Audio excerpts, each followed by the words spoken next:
At ang maganda dito, simple lang ang mga sangkap, murang-mura pero ang resulta napakasarap at super creamy. May fresh mango toppings pa na siguradong patok sa panlasa ng buong pamilya. Kaya tara na, samahan niyo ako sa paggawa ng masarap na homemade dessert. Sa isang kaserola, pagsamahin natin ang isang lata ng evaporated milk, 1 cup ng tubig, 1/2 cup mango flavored condensed milk, at isang sachet ng mango gulaman powder. Haluin natin ito ng mabuti para magsama-sama ng maayos ang lahat ng ingredients natin. Pagkatapos ay buksan na natin ang apoy at lutuin ito sa medium heat. Continuous lang ang paghalo mga mamis para hindi magbuo-buo ang ating jelly. Hintayin lang natin kumulo ang ating mixture. Yun na ang senyales na luto na ito. Kapag kumulo na nga, iset aside muna natin ito habang mainit pa. Ihanda na natin ang ating gagamitin na pan. By the way mga mamis, 6 inches round pan ang ginamit ko dito. Sakto lang ang size nito para sa ating recipe. Ngayon naman, ilagay na natin ang ating hiniwang mangga sa ilalim ng pan. Siguraduhin nating mabuo ang base ng pan na manghiwa nating mangga. Dahil ito ang magiging toppings ng cake natin kapag in-unmold na natin ito mamaya. Kapag okay na ang mango layer,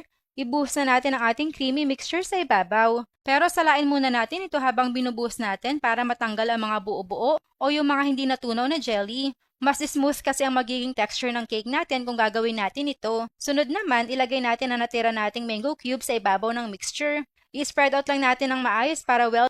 At ang maganda dito, simple lang ang mga sangkap, murang-mura pero ang resulta napakasarap at super creamy. May fresh mango toppings pa na siguradong patok sa panlasa ng buong pamilya. Kaya tara na, samahan niyo ako sa paggawa ng masarap na homemade dessert. Sa isang kaserola, pagsamahin natin ang isang lata ng evaporated milk, 1 cup ng tubig, 1/2 cup mango flavored condensed milk, at isang sachet ng mango gulaman powder. Haluin natin ito ng mabuti para magsama-sama ng maayos ang lahat ng ingredients natin. Pagkatapos ay buksan na natin ang apoy at lutuin ito sa medium heat. Continuous lang ang paghalo mga mamis para hindi magbuo-buo ang ating jelly. Hintayin lang natin kumulo ang ating mixture. Yun na ang senyales na luto na ito. Kapag kumulo na nga, iset aside muna natin ito habang mainit pa. Ihanda na natin ang ating gagamitin na pan. By the way mga mamis, 6 inches round pan ang ginamit ko dito. Sakto lang ang size nito para sa ating recipe. Ngayon naman, ilagay na natin ang ating hiniwang mangga sa ilalim ng pan. Siguraduhin nating mabuo ang base ng pan na manghiwa nating mangga. Dahil ito ang magiging toppings ng cake natin kapag in-unmold na natin ito mamaya. Kapag okay na ang mango layer,